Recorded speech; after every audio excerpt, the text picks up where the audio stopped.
শুটে আসছি ঢাকা। স্যার নেক্সটের জন্য কাজ করছি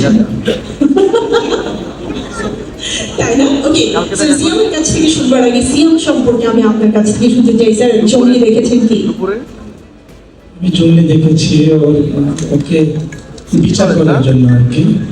আমি একটা জুরি বোর্ডে ছিলাম, খুব ভালো করেছে। আজকে করেনি, আগামী দিনে অনেক ভালো করবে, আগামী দিনে অনেক ভালো করবে, শুভেচ্ছা জানাই। আর আমি তার মুখ থেকে এই পুরস্কার প্রাপ্তির একটা অনুভূতি জানতে চাচ্ছি। Thank you so much sir. আসসালামু আলাইকুম সবাইকে। আশা করি ভালো আছেন সবাই, বাট সবাই অনেক ডাউন হয়ে গেছে। কেমন আছেন সবাই? Okay, so thank you Bangladesh achievers award. যারা জুরি বোর্ডে ছিলেন, সম্মানিত জুরিরা, তাদের সবাইকে অনেক অনেক ধন্যবাদ। আমরা প্রত্যেকটা কাজ চেষ্টা করি 100% অনেস্টে গিয়ে করতে। কিছু কিছু কাজ হয়তো আপনাদের কাছে ভালো লাগে, আপনাদের পর্যন্ত পৌঁছায়। কিছু কিছু কাজ আবার এমন থাকে যেটা অনেক লম্বা সময় মানুষের মনে থেকে যায়।